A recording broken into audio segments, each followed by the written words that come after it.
Okay, there we go. And we're live. Welcome, everybody. Welcome if you're watching us live to a random chat. What time are we now? 6 p.m. in here in the UK. What time is it where you are, Tommy? 1 p.m. East Coast time. 1 p.m. Yeah, and I'm joined by Tommy, a friend of mine from the US, fellow reseller. I'm sure many of you have seen his channel, but those of you who haven't, I've linked that below, so please check that out at some point. And welcome. Good to see you. Finally. Good to see you, man. This is nerve-wracking. Don't be daft. We're all friends. I know. I mean, we have the same exact audience minus about 50,000 people, I think. I'm pretty sure. Yeah. I know a lot of my friends follow your channel and dip in and out of your chats. There's a big UK following for what you and Tracy do. Yeah, I thought we'd have a chat first about you, find out a little bit about Tommy and what you get up to over there, how you got into this mad game, and then we'll touch on a bit of, how do we put it, some of our frustrations with eBay. We'll touch on that later because we both got some stories. Yeah. So yeah, how did you get into this game, and when did you get into this game? Well, I just went full-time November of last year. And before that, I did random jobs, but my first job was Wendy's. Like, very first job was Wendy's. Flip burgers. Do you have Wendy's over there? No, but I know of. No, I don't think we have any in the UK, but I've used them in America. Yeah. Right. So yeah, I was a burger presser for 6 months, and I couldn't tolerate that. Then I worked for a car dealership for a few months. Then I didn't like that. Then I worked for an eye doctor for 4 years. I was fascinated by that. But then I had an opportunity. My dad got me a job, an opportunity to go work for our largest transportation company here, UPS. And I worked there for 24 years. And wow. So I loved that job until it became micromanaged. They went to the way of, they monitored every time you opened the door, how fast you backed up, how everything you did was broken down into a microsecond. Then every day they posted everyone's numbers on the board to pitch you against each other to see who was doing good, bad, indifferent, and it became just a chaotic mess, like every other company when they get so big. And the whole time I was there, I noticed life was just flying by. My oldest daughter was grown now. I missed her most of her childhood. So I went to work. She was asleep. I took her to school. Well, let me rephrase that. When she was little, baby, I took her. She was asleep when I went to work and asleep when I got home. So I missed the whole day other than weekends. And then once she got school age, I would drop her off at school, go to work, and then she'd be in bed when I got home. So I got to see her for that, half hour, 45 minutes every morning. And you don't really realize it. You just think that's normal, right? At first. And then when they start asking you, why can't you come to my Christmas play? Why can't you do this? Why can't, I have to work. And then I noticed at UPS during the day, people that own their own business were happy. They were happy. They, I'm closed for I'll be back in 2 hours. There was just things that I never could dream of. I couldn't just stop my truck and go to a doctor's appointment. I had to call out or take the whole day off. There was no half days, no anything.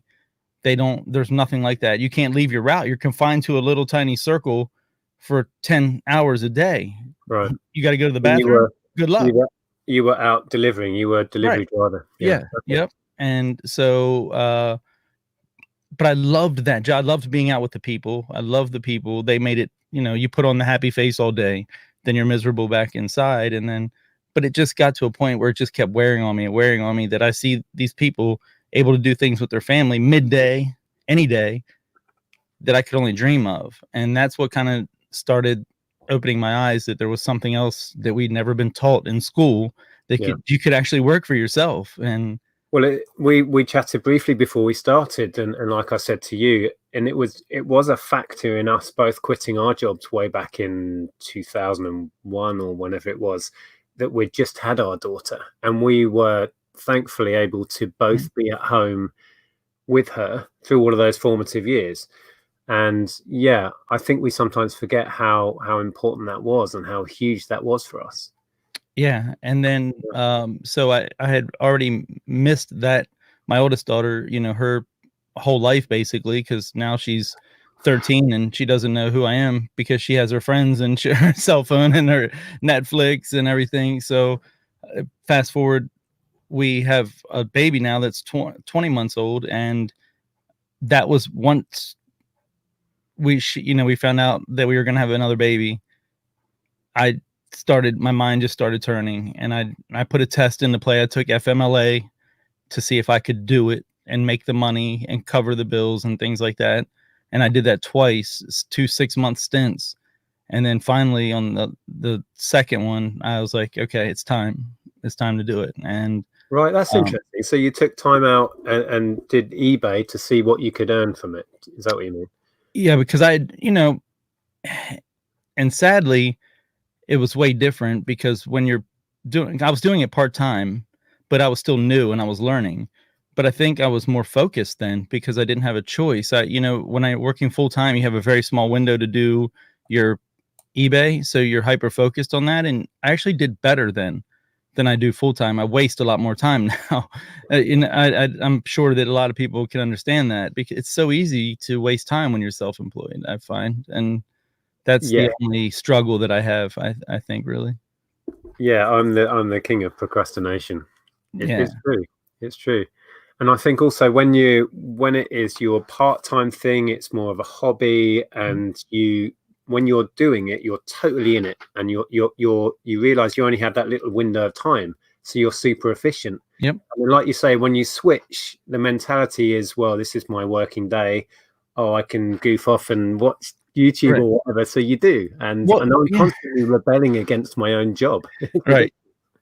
I'm the same exact way. It's just because you think you couldn't do the same amount of job. It only took me 2 hours to do it before, so that means I got 10 hours now to mess around all day, right?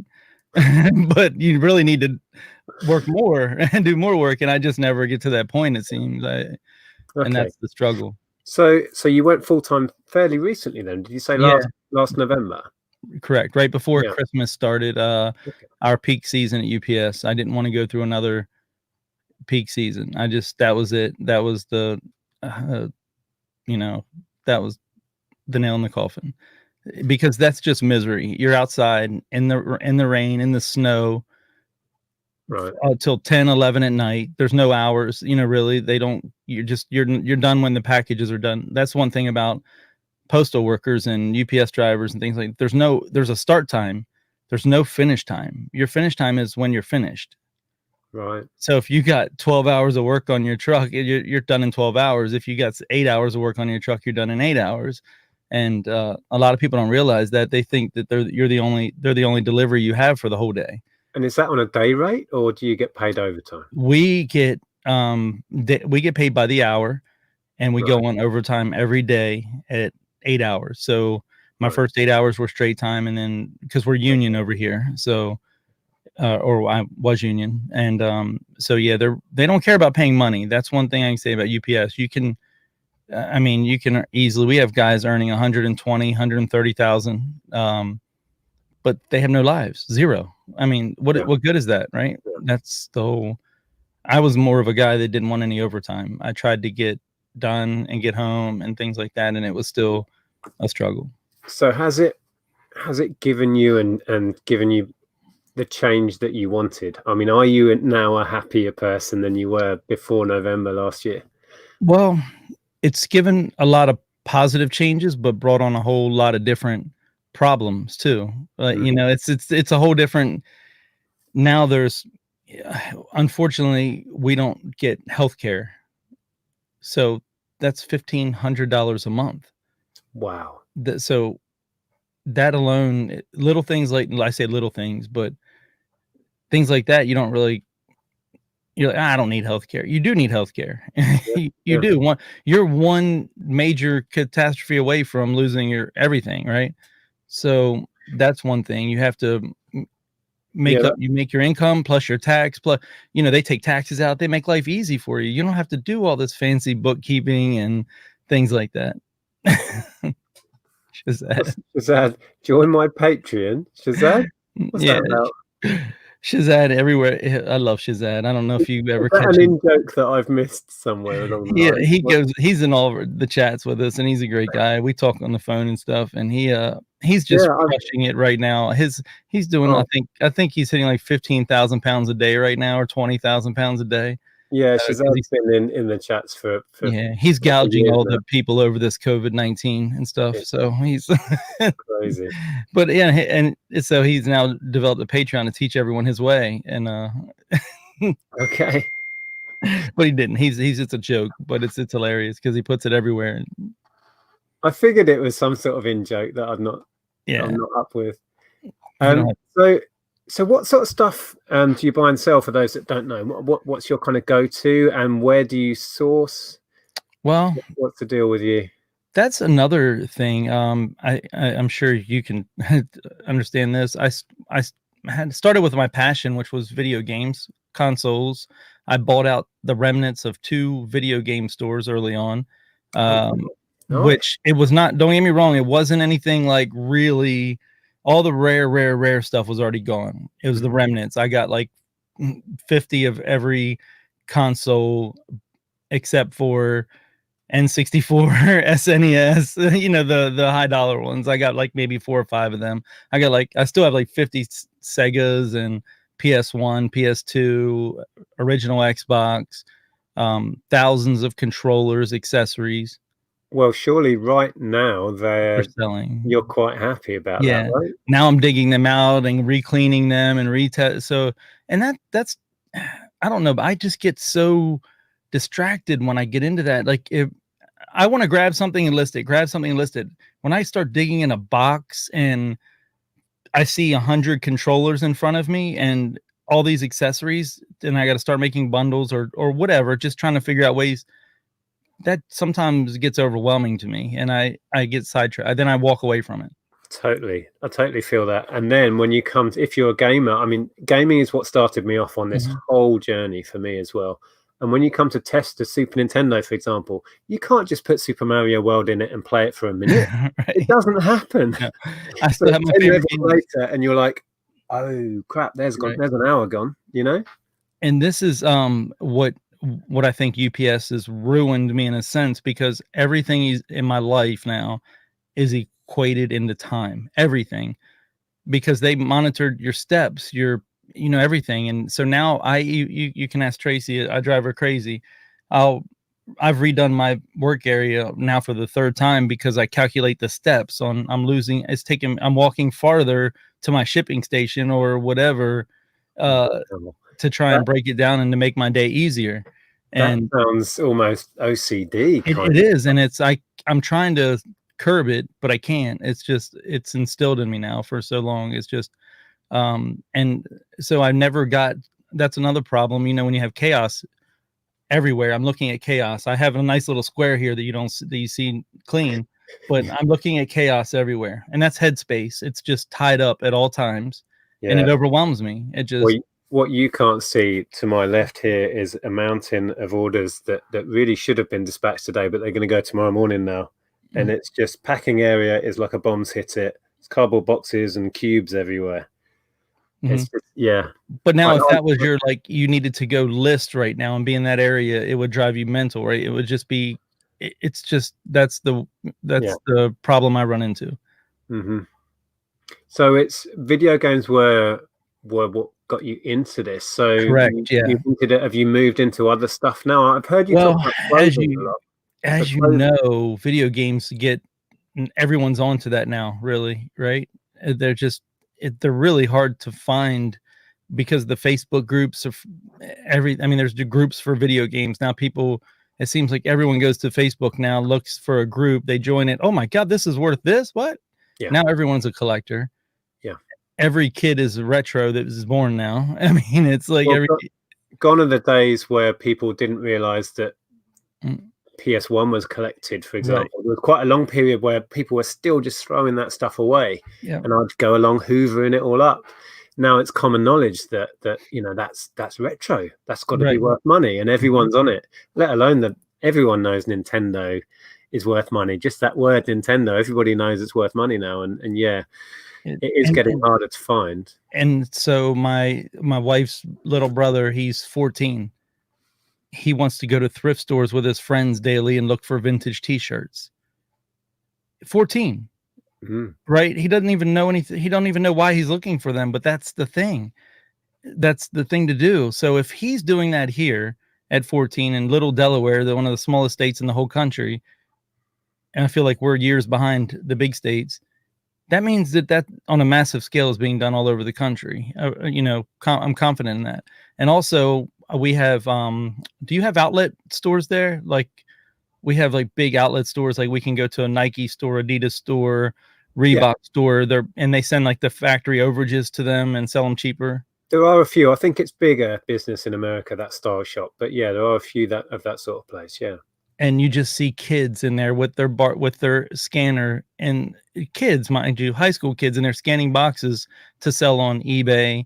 We have apps called like StockX or Goat to sell sneakers on that are very popular for the younger crowd. Depop, Grailed. Kids are just scanning away in high school, middle school. It's no longer a secret, any of this. None of it is. No. It's And eBay have made sure of that. eBay is not a niche thing anymore. When I got into it, certainly, I would talk to 10 people about eBay and 9 of them wouldn't have known about it. Right? These days, I can't find anyone who doesn't know what eBay is. And most of them have either bought on it or sold on it. So eBay have spent hundreds of millions making their platform a household name. Yeah. And I think that's more prevalent there than it is here. Amazon has done that here. Amazon is huge here as well. Is it? You think Amazon's bigger than eBay there now? They're more of a household name. I think they're more of the go-to that everybody trusts than eBay. Okay. Yeah. And I mean, it's not even a close comparison here. Amazon could probably buy eBay with their janitorial expenses over here, I would guess. I mean, just how massive. It's not even they're not even in the same sentence over here. It's crazy. Right. And but now talking to you guys, I sense that they're similar, like talking with Zahir, and I've heard you talk about it and other people. But then go to Australia and they don't really even know Amazon doesn't exist in their language over there, which blows my mind. Yeah. Amazon hasn't gained a foothold over there, but I think the difference is the postage system over there. And the distances. The Prime, like they can't get that 2-day or same day Prime. No, it doesn't really work. Their model, which is fast and efficient, I don't think is translating down there. So eBay, I think, is doing much better than. Absolutely. I mean, it's mind-boggling to watch those guys over there, their sales, and they never stop. It never stops for them. Never. Yeah. It's just amazing. They sell stuff for the money. I know, taking the conversion in and all that, their numbers always look higher because their money values less, but still it's like more than double than we can get for the same item here most of the time. It's so even taking the money factor out, it's still mind-boggling. It's a wholly different market. I chat with Rod on a daily basis. Sometimes he'll share a sale with me and I'm like, I can't even sell that here, let alone what you're getting for it. You know? It's mad. I've just realized we've been incredibly rude and not said hi to each other. If you're watching us live, please do pop in and say hello. It is difficult when you're having a conversation to keep an eye on the chat, so bear with us. I'll just highlight a few people and say hello. We've got Georgina in. Welcome. I'm having a chat with Nathan, I think. Tea Cakes is in. There's Andrew. Welcome.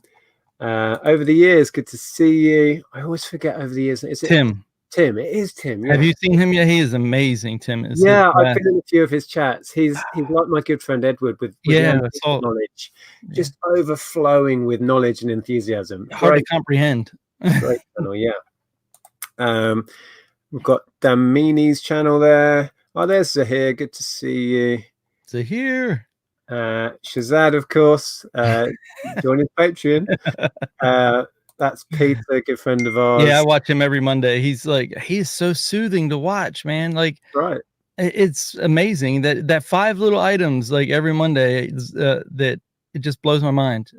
It's something so simple as it's it's so interesting. I don't even know what the word. Exactly. It's a great little format, isn't it? Yeah. And he says there, I remember my first day in a new job once.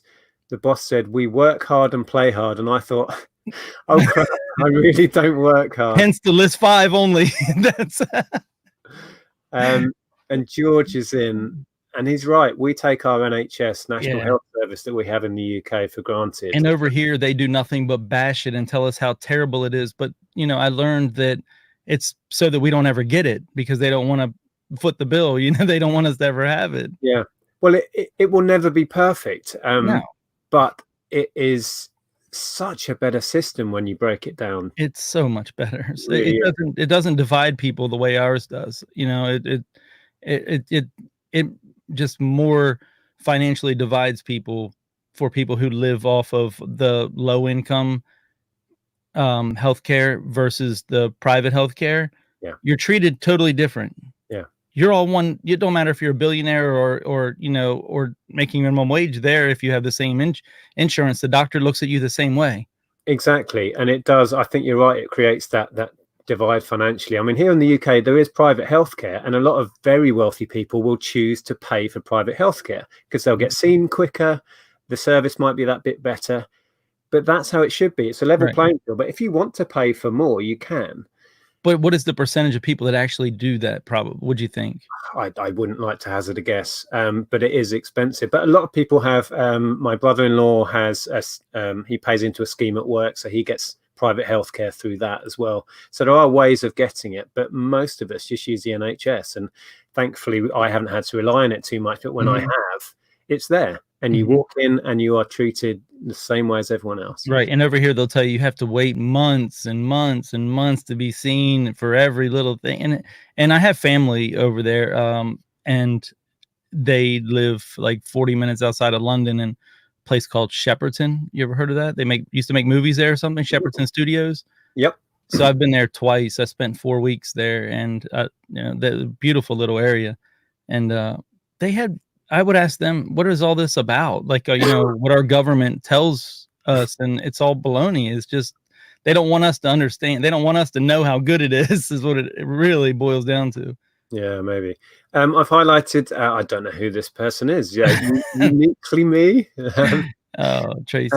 While Tracy's there, actually, perhaps we'll touch on that because obviously you have a channel and you have this kind of unique relationship going on with Tracy. Do you want to explain Tracy all of is that? she's like the best friend that you always want, but she's a female, and it's weird. It's a weird anomaly. Most people, everyone thinks that we're married or we have an affair going on or something. I've been watching you for, I don't know, a month or two, and I think I said in the side chat, are you guys related or married or what is it? It seemed like a married relationship. It's weird. Yeah, and she's so easy because men, it's just it works out better. I think 2 guys will be arguing and, like, you know, power struggle and things like that. And having Tracy, she's like the one that grounds me sometimes, tells me to, you know, you need to step down a little bit because I'll get going on rants, you know, and or she'll say, give me the confidence that I need to know you're right, do it. Yeah. So it's hard to explain, but it works out really, really good. So what was the impulse that got you started on YouTube? What was and when did all that begin for you? Well, when I was about 15, well, it actually didn't. YouTube just became a side factor. Have you ever heard of a radio DJ from here called Howard Stern? Yes. So I was like mid-teens. I grew up listening to Howard. He was fascinating. He was captivating the world with his raunchy, just over the top shock jock ways. It was new. It had never been done. There wasn't the HBO or Skinamax or any of that stuff out at this time. It was just to hear someone talk real, like my dad and his friends talk at the bar or the pub, whatever, you know, you would call it.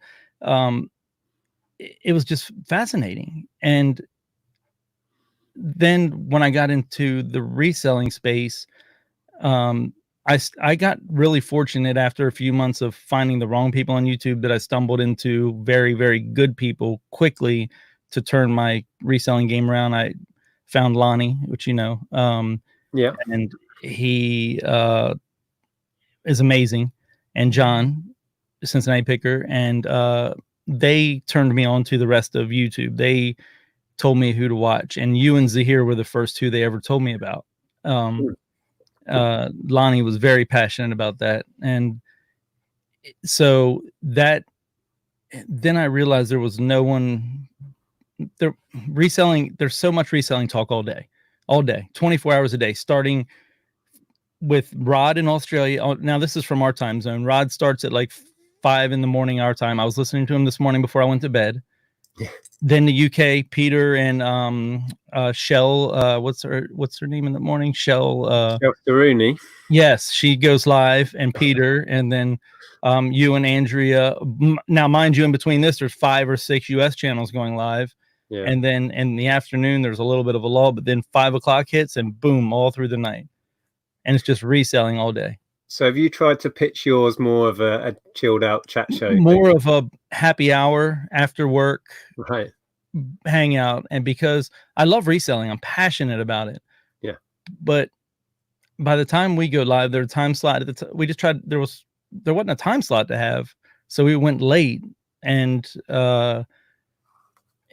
people didn't want to talk about reselling at 11 p.m. Eastern time in the United States, you know. Exactly, and I guess what you will have found is that won't be for everybody, but it will be for a section of the community that just wants to chill out or have you on in the background, so you've got a friendly voice there, and then you can come and chip in when something catches your imagination.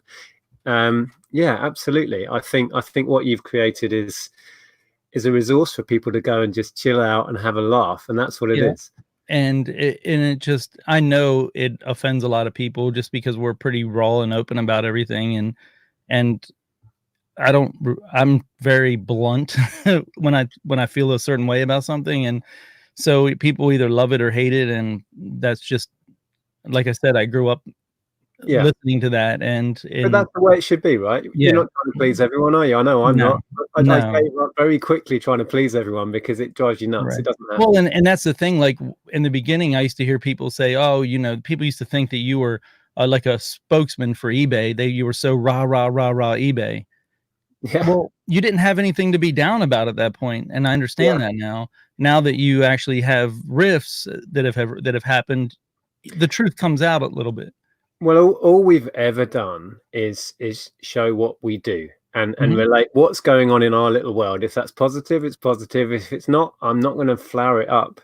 And that kind of segues us into the second half of what we're going to chat about. But I do just want to dip in the chat before we move on to what's been going with us. And I know I keep forgetting there. Yeah, this is unusual for me because I'm usually hyper focused on the chat, but I've never really got to chat with you for real before, and it's kind of now losing. And the thing is, it's so difficult, and we realized a couple of years ago with chats, if you pay attention to the chat, I can't have a conversation with you. Oh, really? So it has to give. You know what I mean? We can't chat freely if I'm looking at every comment. I'm so far behind now. I'll highlight a few more. We've got Daniel in there, Scotty learning BMX. Good to see you. Loads of guys. Aaron is in. Pleasant Valley Picker, big supporter of the channel. Good to see you. There's David M. I'll just pick out a couple of questions if there are any before we move on. Let's have a look. So much chat. Wow. Yeah, concentration is a challenge. Tell me about it. There's so many distractions. Yeah. Hi, Aid. Good to see you. Kent Daigle is in. Oh man, do you know Kent Daigle? Not really. I've heard the name mentioned a lot, but he is the funniest chatter in all of America. Like he's like just it's crazy. Oh, there's my good friend Antiques Arena. That's Edward. Yeah, you did a glass show with him the other day. I missed, and I caught some of the replay. Spotting like clear glass or something. Yeah, crystal and leg glass, and there's just so much information shared just in that one video. He's a wealth of knowledge, and I'm loving doing those with him. Tim, that's the way with Tim. I have to my head starts hurting after a while because there's so much. Well, that's interesting. Nick says I'm getting more stock now sniping on eBay. Now we're all stuck inside. I think people are turning to that. Well, and there's a lot of people that are panicking and need money and dumping a lot of stuff as well. It's mm, uh, I've been looking at auctions nonstop and just mm. I'm so indecisive on what to pull the trigger on right now because I think it's only going to get better as time goes on. Yeah, I'm resisting. Apart from buying 1,000 Rubik's cubes, uh, I'm resisting buying because I really want to use this time to get to that nirvana of no back Right. in a way. And then when if boot sale next year, the season opens up, you imagine the amount of stuff that people are going to want to offload. I think that we have garage sales and yard sales, and I think the thrift stores are going to be just so loaded when they open back up because the people are still donating here and just piling it up at the doors. I think it will be a feeding frenzy when we're all finally released and we're all Right. going to probably need stock and there's going to be loads on the shelves. It will just be like, Right. imagine the haul videos that will come out Yeah, whenever but that just will the be. only problem with that is I don't think people are thinking is that's also the market is going to be very plentiful and the prices are going to come down and people are living this high right now because eBay's on fire. Hmm. That's not going to be that way for eternity. That's going to stop. It's either going to come to a screeching halt or slow down drastically, I think. Well, I was trying to think through this the other day because I didn't really see the spike coming with demand. It makes perfect sense now you look at it logically because people can't go out and shop at their regular stores. Like just for software, for example, CEX, which is a big chain of secondhand gaming over here, nobody can buy from them, although you can buy from them online, I believe. But basically, everyone's option to go and shop on the high street has gone. So Right. where do they turn? Amazon and eBay, and it stands to reason. And then I think what has also happened, tell me if you agree, is that a lot of the casual sellers have just stopped selling or they've switched their stores off. Even a lot of businesses have stopped selling. So the amount of stock that's available has also suddenly dropped. So if you've got games available, it's a seller's market all of a sudden. And things are, especially with things that keep people busy. I notice I've sold puzzles that have been sitting for a year Yeah. or 2 years. And if I would have known, because I kept dropping the price and dropping the price, I So, didn't see this coming. Like you said, I saw it coming, but too late. And so then they're selling everything for these prices of items that wouldn't move. But now video games, I'm paying way more attention to. And I was scanning them last night and just looking at the difference between Amazon and eBay. And it's like Amazon prices are through the roof.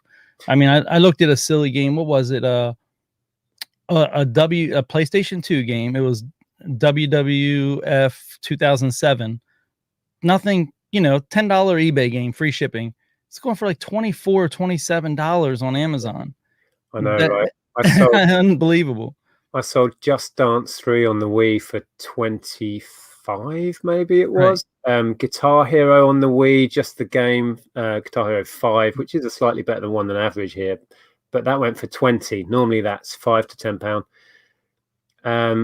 Yeah, it's mad. It really is mad. Yeah. Right. I don't know if he's in here, but one of our buddies, Sir Knox Connection, we call him Tank because he loves selling tanks.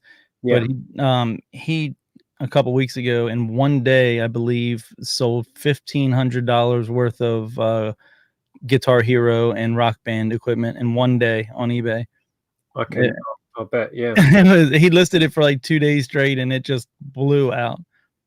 Yeah, right, Pete. That was Just Dance 3, though. Although I was selling the first Just Dance for £10 or £12 on Amazon as well, and normally people are selling that for like £1. So yeah, have a look if you do sell on Amazon. And I'm doing it all merchant fulfilled because I can't send into Amazon FBA. Right. But I wanted to send these cubes in. I've got loads of stock waiting, but I'm trying to merchant fulfill it now, and that's going really well. And it takes 2 seconds to list an item on Amazon like that, right? I mean, is yours as easy as ours? You just hit the sell button on the seller app after you scan it and boom, it's done. Yeah, seconds. And eBay, you're just like, yeah, it's an amazing system. And I used to do way, way, way more Amazon. Kind of got out of the habit of merchant fulfilling once I started doing FBA. But yeah, Amazon's it's hard to balance the two, right? It's hard to balance eBay and Amazon at the same time. Like it seems like you fall one way or the other and one starts slacking. I've tried and I end up just whatever one's doing better at the time, I keep going.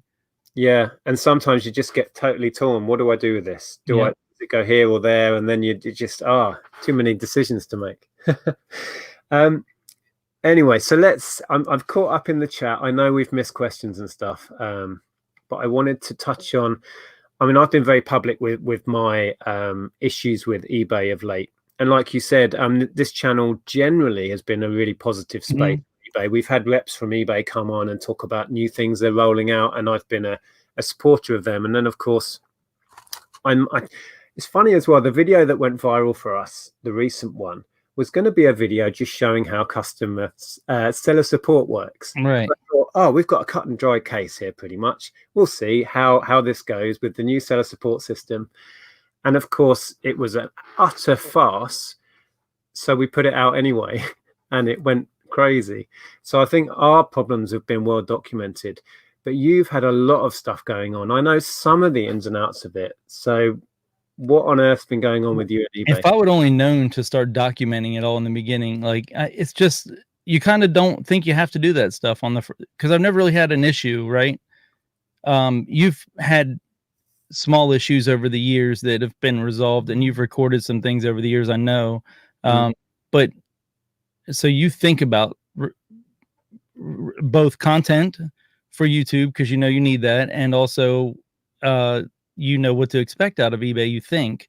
So you know, you knew what you were going to get. I didn't know, right? I was going to say also those videos are really helpful for people to know how the process works, to know in the past when we've had things resolved positively. It gives people, oh yeah, I should chase this up. I should chase eBay up when they screw something up, or when the customer's in the wrong. I should follow that up. And we've made a few of those videos, and that's what I thought this was going to be. It turned into something else. Oh, hold on, I just need to highlight this.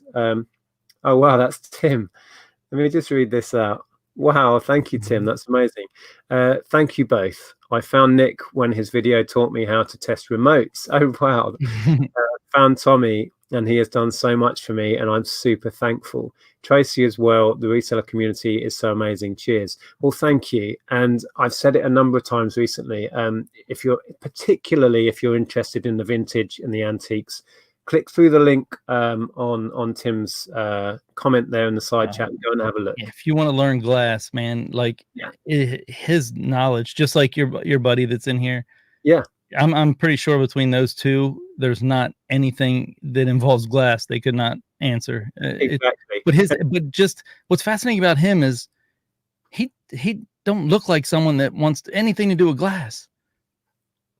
He looks like a DJ, like with two turntables, and you know, he's like, it's like he's outside shooting some b-ball. You know, he's like, I genuinely think Tim's channel is just going to grow and grow because he's infectious in a good way, not in a virus way. Right. He's enthusiastic, and there's nothing I love more. I can watch videos about stuff I don't really have any interest in, but if the person is enthusiastic, that's enough to just make you excited about it, right? And just I'd go and have a look, watch of Tim. We have a couple like that, and I don't know if you've ever seen him, but the guy was mentioned in Cernoc's Connection. He's that way with vintage clothing. We've done a 8-hour show where we just wanted to show some clothing like that he's picked up, because he has a massive amounts of vintage clothing, and he sells on multiple platforms that are, you know, that people don't generally use. So I wanted to learn about him. He's the same exact way, so passionate about it that it will blow your mind. He made me interested in vintage clothing because it's something that I can learn. Like it's mind boggling. So that's the point, isn't it? And it's when somebody is passionate and knowledgeable, it's so inspiring. And that's why I've been loving these chats with Edward, because you get him started on a subject.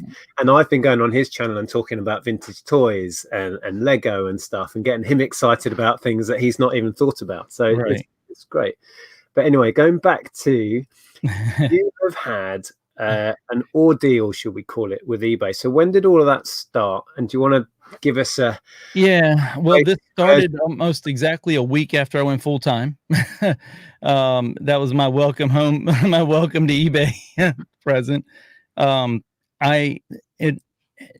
It's been how many months? So there could be something I leave out, and if I do, I apologize. But it started with, I had 2 accounts, right? And I had my main account that I've had forever. I had, like, I don't know, where my 12 or 1300 feedback, not forever, but my 2 years that I started dabbling in part-time selling and things like that. Never had an issue, no problems. I was doing really good with it. Well, then, do you remember the item specifics gate when everyone's sales just plummeted in Q3 last year, like September, right around September? Yeah, because they moved the goalposts. You had to fill in all the specifics of stuff. Right.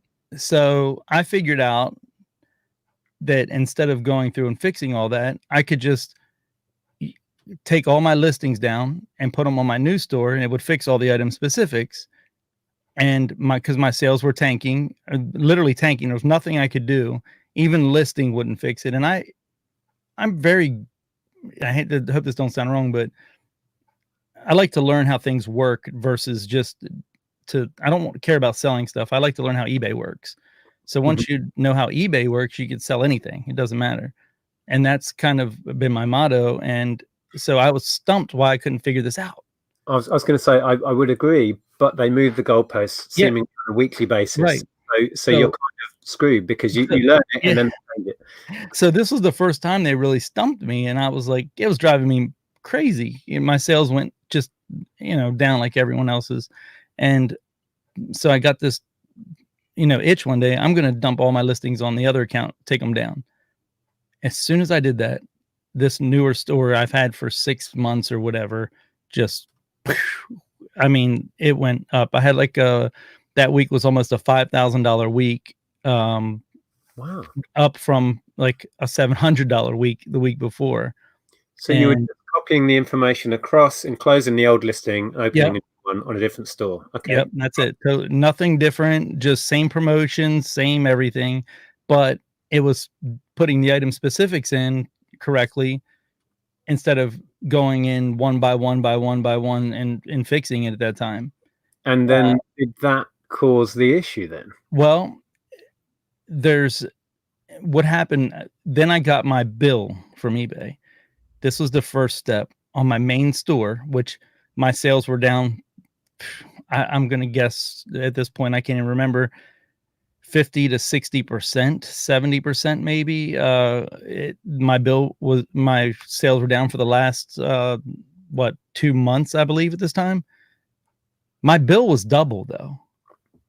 My monthly bill was double and like almost exactly to the T double. So of course, try to read eBay's bill for one. You need a legal team. So there was nothing on that store. So I called in and said, I need to speak with someone about this bill. And of course, try and do that one time and see, you think it's to try and find out about something else, try and talk to someone about your bill. And I was like, all right. So I had to put in like this, they told me it was an appeal on my bill, like so they could research it or blah, blah, blah. Well, so I put my store down, like I shut it like off in the meantime, because I don't know what's going on with this bill. Well, then my bill was like due on, I don't know, the 12th or something. So I had called in before. They started that appeal. Well, then like 7 or 12 days later or something, while this appeal was still going on, they shut that store down, right? They shut it down like on like it didn't say like anything. I forget the wording, but it was just basically, you can't use this until we figure out what's going on. So which is fine, because I had already done that on my end, but there was nothing on it. So I'm still selling on my new store, just going. And one day, 10:30 at night, I think we were live. I think we were live that night. I'm pretty sure.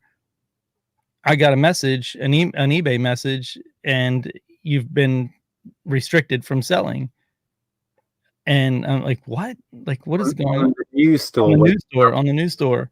On the news store. Well, at first I thought they were correlated. There was a correlation between the other store because I was having a dispute with the bill. But so what reason did they give you? I got it. The code it's MC011. And if you look that up on YouTube, it is everywhere. It is a code it's a general code they use for suspension. And it's accusing you of drop shipping, in a sense, is what it is. Oh. And so if all the email they send you these emails telling you, we need this, and this. Well, the next week, your buddy that does the envelopes for you, he got hit. Yes, Josh And did. he got for drop shipping, right? If I remember correctly, I thought I heard him say they accused him of drop shipping. Hmm.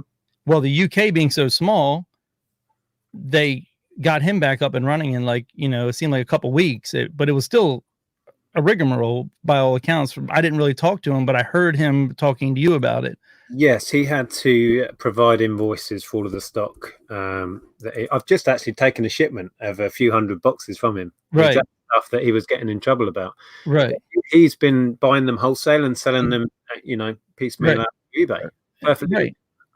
Right. But so what it is there's a threshold if you hit certain margins, or not margins, but certain numbers with an account that they don't think is worthy of those numbers in their own mind, you get flagged. And this is an internal thing. And one of them I know is $1,000 in a day. If you hit $1,000 in a day, from what I'm told on the outside, that your account gets hit, which is stupid. I mean, it's stupid. I'm already linked to my main account that has a history of selling, so I should know what I'm doing, right? I've had many, So because it was a new store and it was newer store, yeah, they thought you were dodgy. They thought I was drop shipping. So the first thing they wanted was my tracking numbers. They're already in the system. They're already in the system. I mean, I pulled all these live up on the air and showed all the emails and everything, but my channel's so small, it doesn't really get out there to too many people. They wanted tracking numbers, and I'm just going mad at this point because I'm like, how can you ask me for something that's literally right in your system that goes in automatically when I ship, right? Yeah. They've never been there. I have two post offices. One's like 4 miles away. One's 1 mile away. 98% of the time I use the one that's 1 mile away. If I'm late or say my printer goes down or something, the one that's a little further away closes later. I'll run it over there.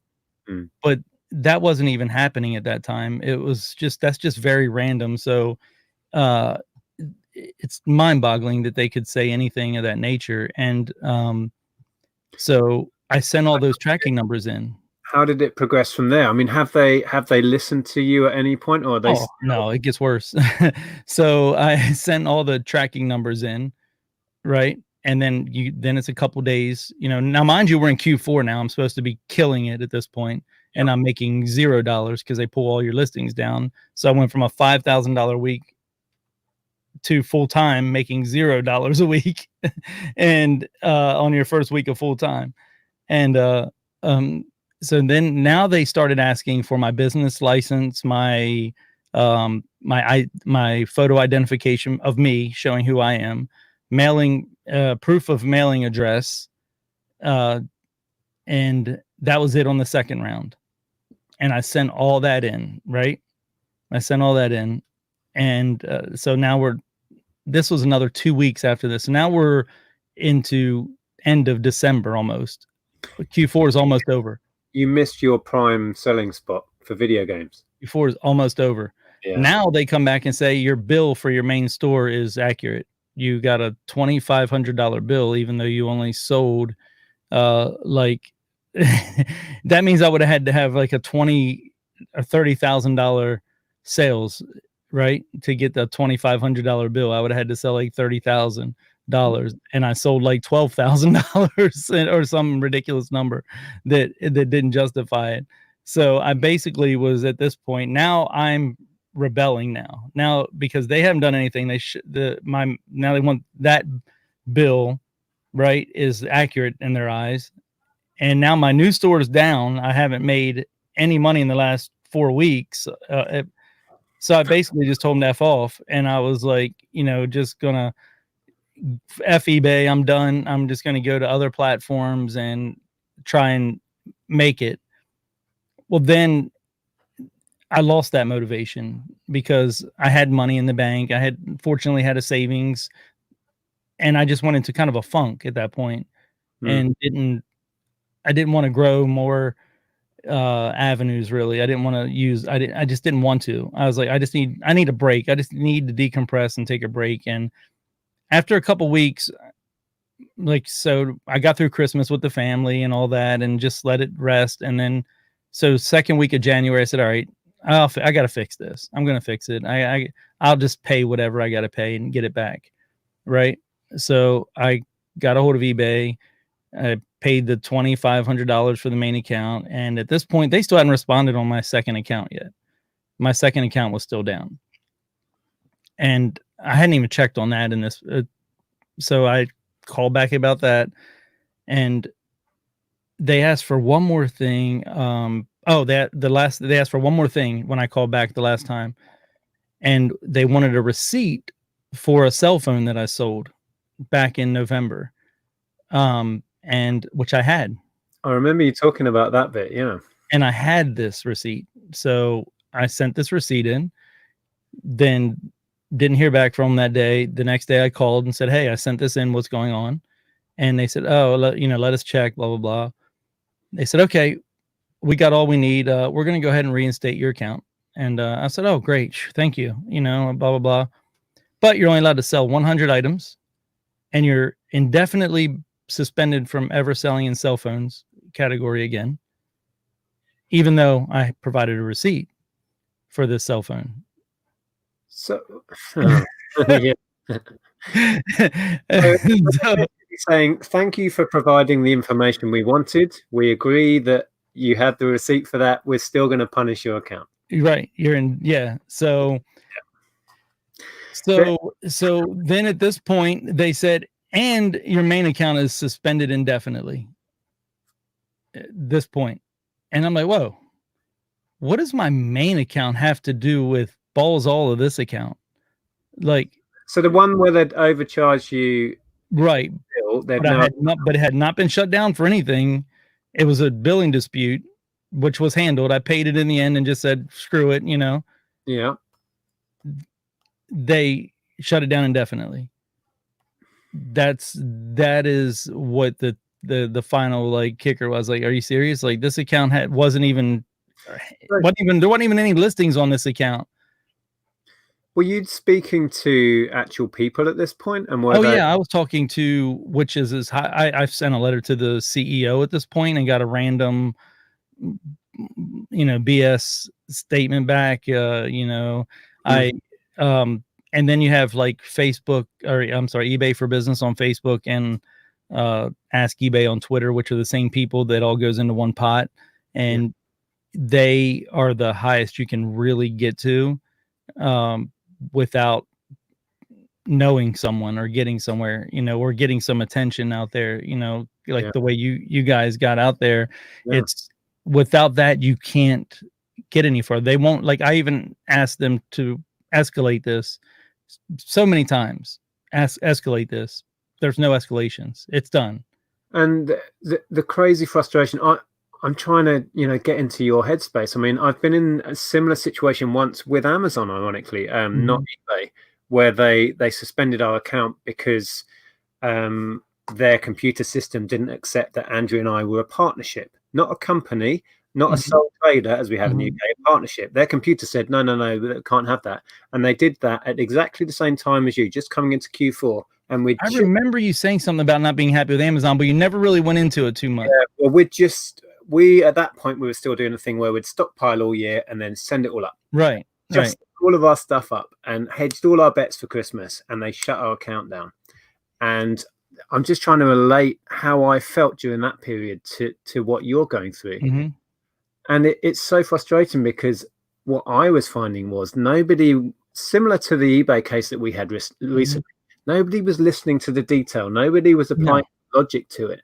Right. I trust me, I'm happy that they have protection in place, like for bots and drop shipping. I'm happy about that. I want them to take all the crap off. I want people that these drop shippers that are selling stuff and undercutting, and I'm happy for that. That is fine.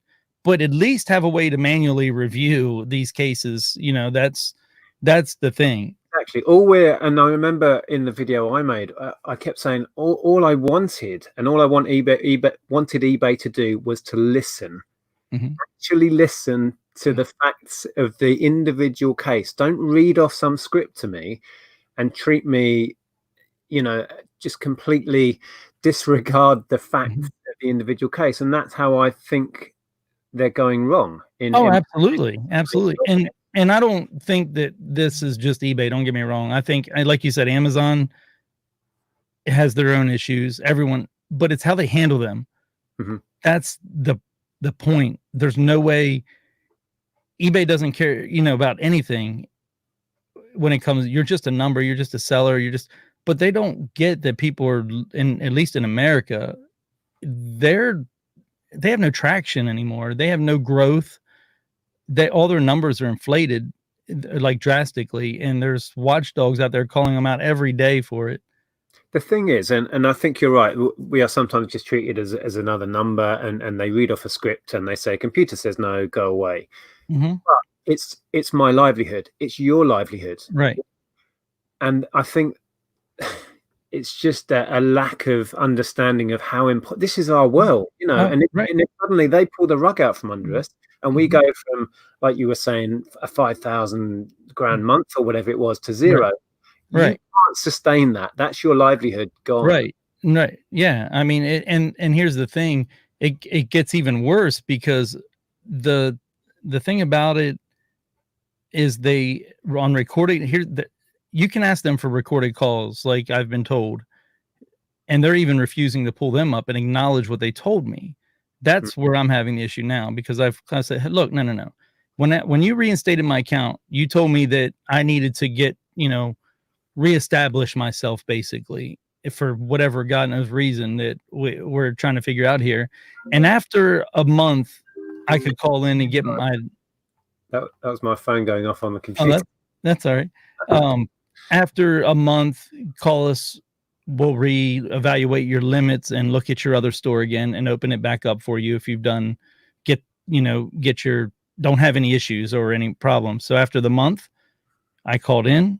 They raised my limits to 200 listings on this account, but now they've made a permanent selling decision on my main account. I missed that in the last part. They told me originally that they would reevaluate opening my account once I got back on the path again, my main account. But then after my path I was on and it called in like they told me, now they said you're indefinite. No, we've made a decision. You're indefinitely restricted from selling. You can still buy on that account, but you're restricted from selling indefinitely. After they told me they would open it back up once I got my, second account for some reason up and running in good fashion again, which just blows my mind because the two accounts aren't even related. But that's one thing people think that, and they told me this point blank, people think that if they have two accounts and they do something wrong or get accused of something wrong on one account, they still have their other one. No, they're linked. If something goes awry on one account for any reason, your fault or their fault, they shut them both down no matter what. And they told me that point blank to my face. It just, don't ever think that that's a protection, because it is not. They go by IP address. They know your MAC address. They know PayPal, all the PayPal linkages, address, names, everything. So where are you at now then? So the original store, you can't sell on, full stop. Mm-hmm. So are you still restricted on your store? I mean, you were saying that you're selling video games now, so you're still trading. So yeah, on my main original store, like I said, the last update is there's nothing I can do. It's indefinitely restricted from selling. That, and then my second little store, they've upped it to 200 items now, and per week, per month. I can only sell 200 items per month. But now I'm at a point where I'm at a point now. My listings are suppressed, but I'm still selling. And I'm fearful they're going to shut it again if I do well. I almost feel like I have to do bad until they give me the okay to do good. Yeah. That's a fear, like a legit fear I have, that if they shut it down again, I won't get it back. And there's just... I don't know what to say. I mean, it's genuinely shocking how you've been treated. I mean, I knew some of the facts of it, but when you hear it laid out like that, it's... just shocking. But it's sad that they punish accounts for doing good. Just like Josh, he triggered because he had an influx of sales. It wasn't anything else. That's what triggers the system. Then it's up to you. You are wrong and going against all odds until you prove them otherwise. And although I did what they asked, you're making me nervous because we've sold a shed load of these tubes in 2 days. Right, I'm scared now they're gonna think, oh, hello. Right, yeah, and hopefully in the UK you would think being a little bit smaller, it's a little more personal. But I even talking to Shazad, as much as he does, he doesn't have any. I mean, he's been suspended, and he does £1 million. He's a 7-figure seller now. He's done £1 million over the last year. He has no one to call. He has a whole different level of support that we can't even get to. But yet, Web Interpret sends something that shouldn't be sent somewhere. He gets a suspension, no warnings, no nothing. Suspend a 7-figure seller for 3 days. He can't do anything about it. Yeah. Now I'm losing, a few $100s a day, but he's just losing 10, 12,000 pounds a day. So what do you think it is? Is it just as simple as a disconnect between the company and the sellers? They're just, there's a lack of communication or a lack of care. Is it, what do you think that the root cause of this is? Because I genuinely think this has escalated within the last 12 to 18 months. Absolutely. I think that eBay this is just my opinion, and I'm sure I'm going to catch a lot of heat from this, but I think eBay is in such shambles that they are just frantically trying to do anything they can to make numbers look good for the stock market. And that is all they're concerned about, because there's a lot of things that people don't know. When, there's a reason they won't fix best offer. When someone makes you an offer and they don't pay, or you have an auction and they don't pay, eBay, this is factual, still counts that into their GMV. They still count that into their revenue, because it's a sale, even though the money never transpired, never moved.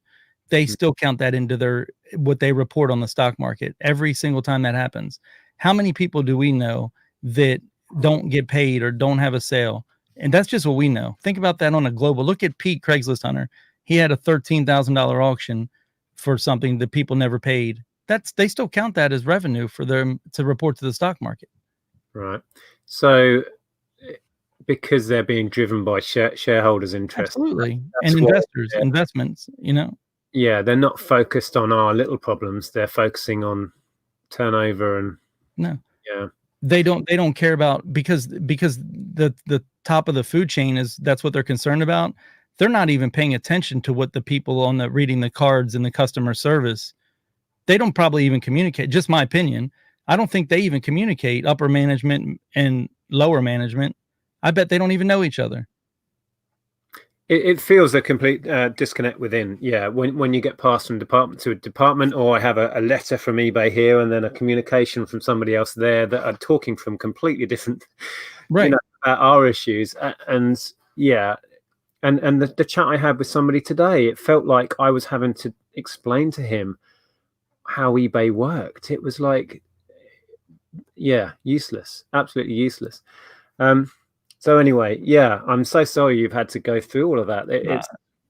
It's part of life now. I think I think it just makes me realize that they caught me with my pants down. I had every single egg in that basket with eBay at the time, and I can't do that again. And it's a lot harder to move, like I said about balancing multiple platforms, but I have to.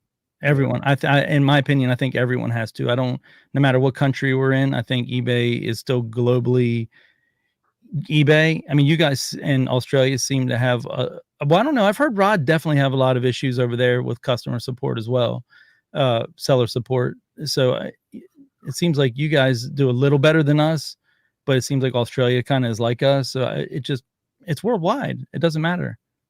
I think what it does highlight, and I don't want everyone to live in a paranoid state, but it does highlight your experience that, you had an account in good standing. You didn't do anything wrong in your eyes. And suddenly they've closed one account and severely restricted a second. Right. If it happened to us, we would lose so much revenue. And imagine if it happened to the likes of Shazad, like you were saying, and the turnover of that amount. You can't sustain your overheads with a big business and staff if they suddenly cut off your revenue. The business will collapse. And that's the frightening part of it. Right. Really. And it's like Ken Skeets. Have you met Ken over in Australia yet?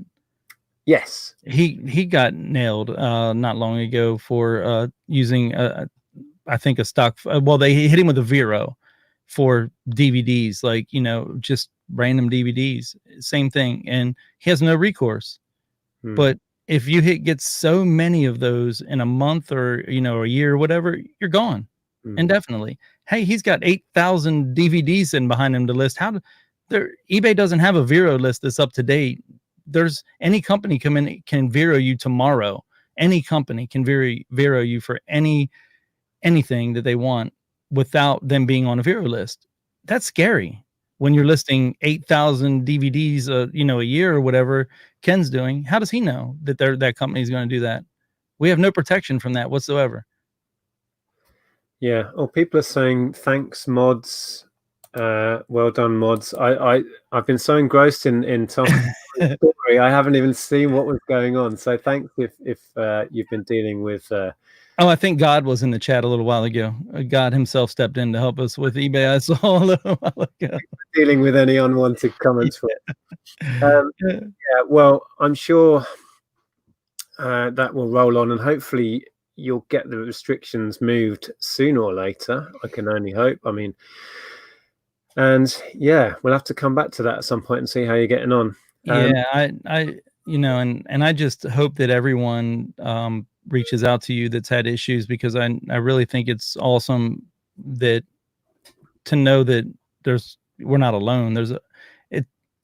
If we all get together, maybe there can be we can hold them a little more accountable, because I'm not big enough to do it. My channel, or Tracy.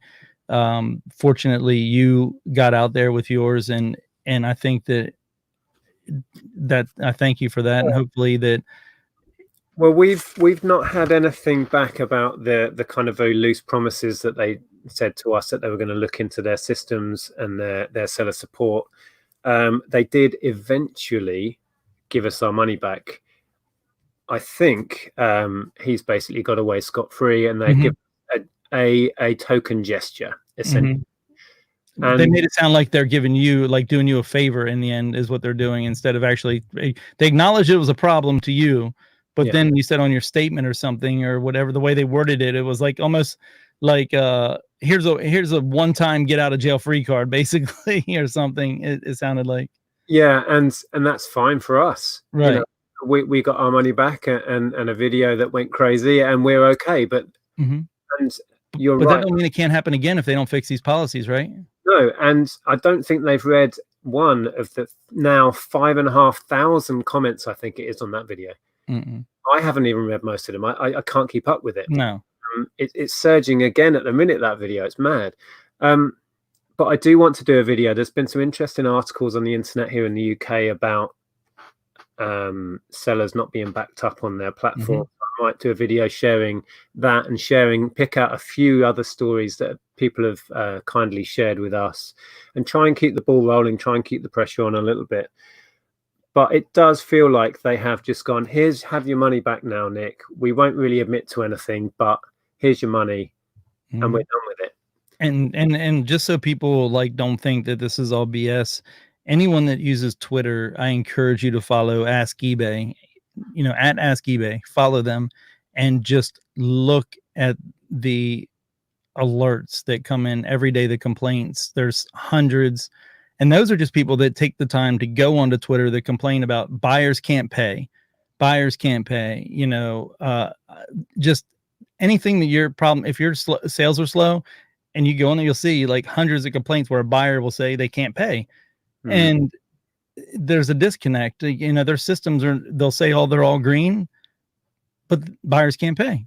Yeah. And like I said before, it really feels to me like all of these little problems have just been building and building and building over the last 12, 18 months. And well, Pleasant Valley Picker has just said eBay feels like a ship full of holes running through our bailing water out. And I think it becomes unsettling after a while. And hearing your story just adds to that unsettling feeling that we need that platform. We've invested so much of our time and effort building up a business on their platform. And like you say, I mean, thankfully we have a few outlets to make money, but it's still a huge part of what we need. Rubik's Cube sold. It's a cube.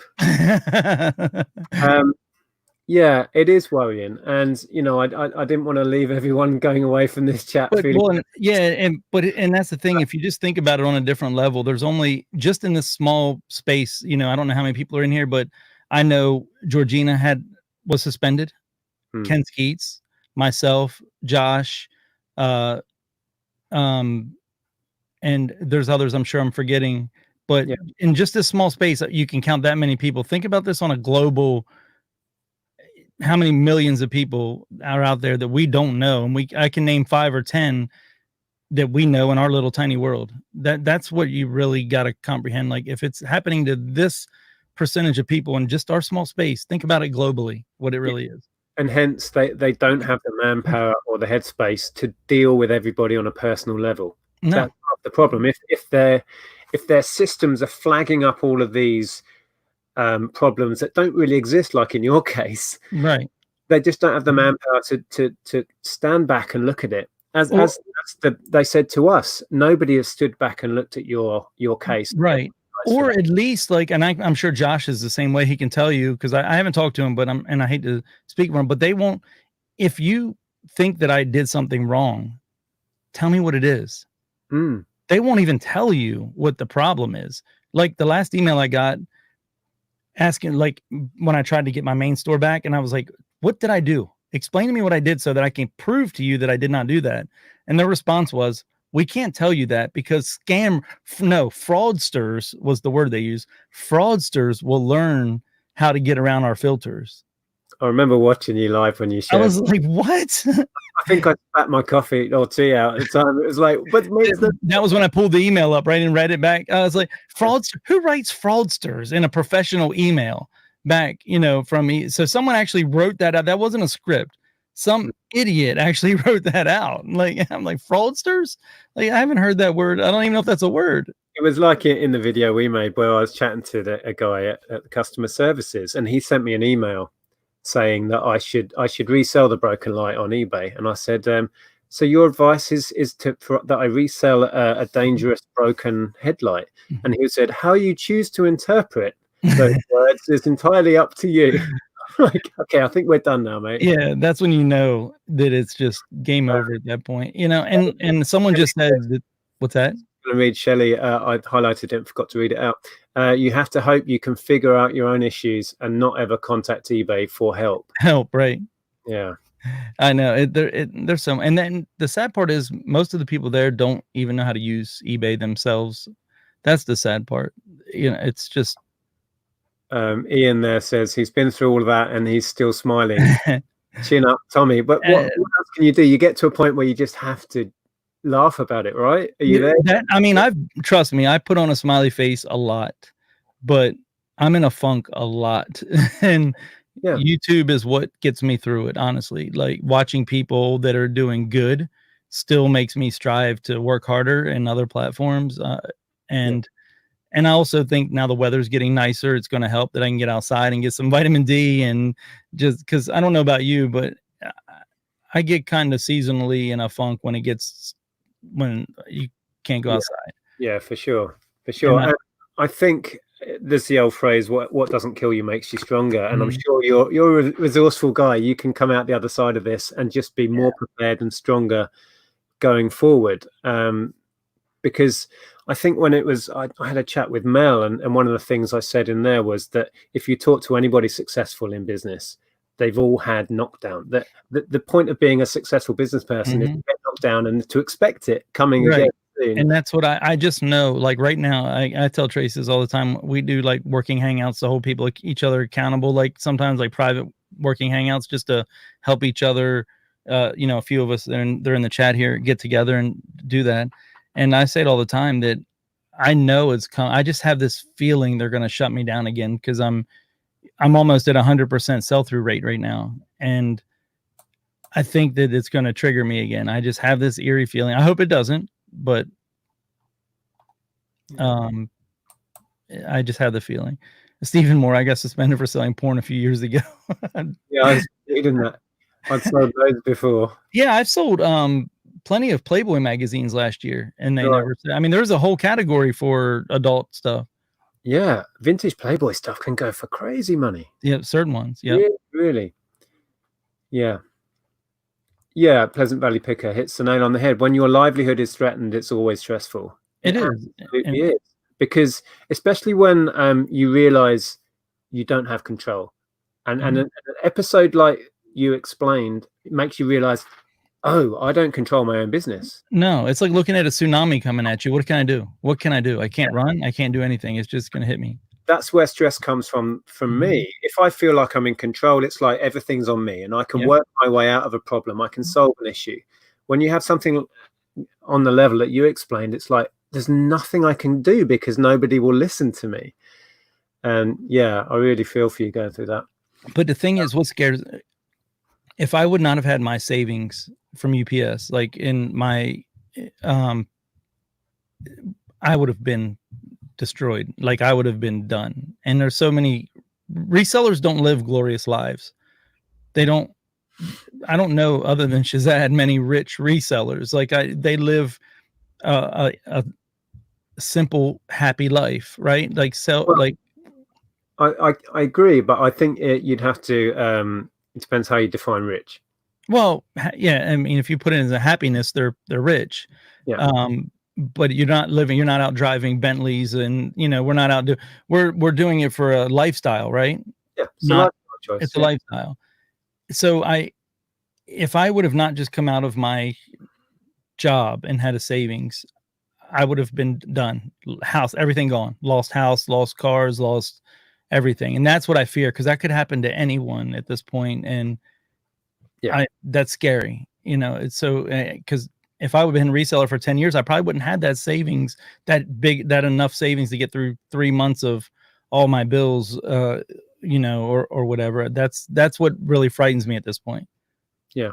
And that goes back to what we're saying. It dawns on you that you're not in control of your business security. You're really not. Yes, Dave, somebody did mention Playboy. Did your ears perk up, Dave?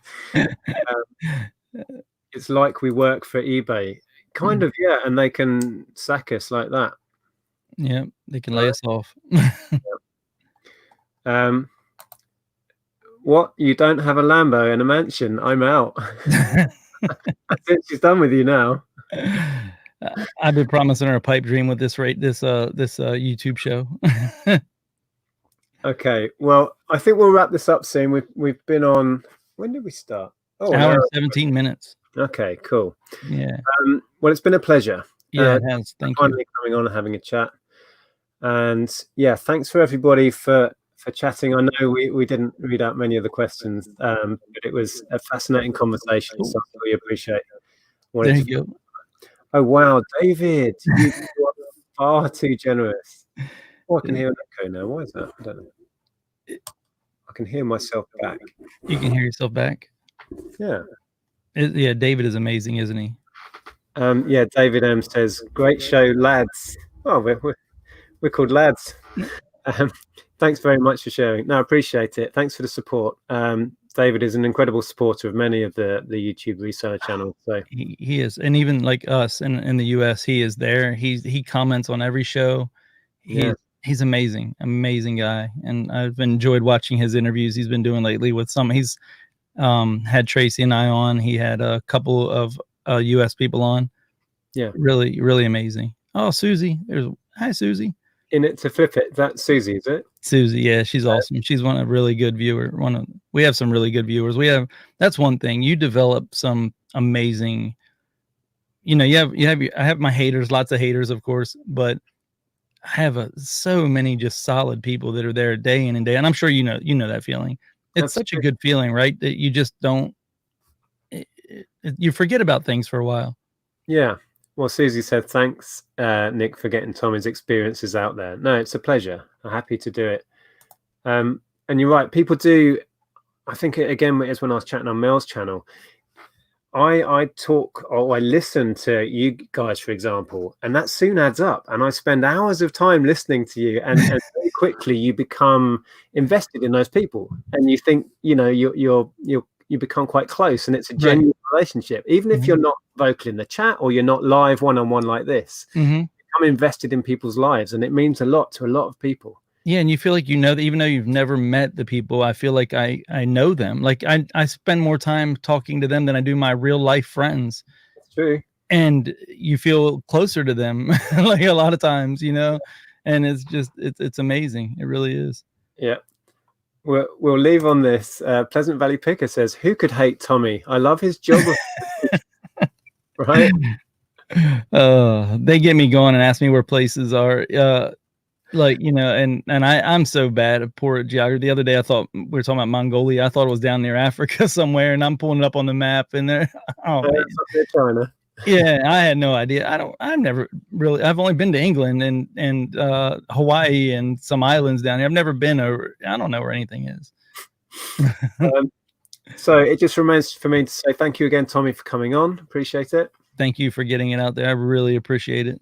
No, it's a pleasure. I did see somebody shared your channel, BCP. Can you? Oh, there's Mel's channel. I'm sure the amazing BCP, the best moderator in the world.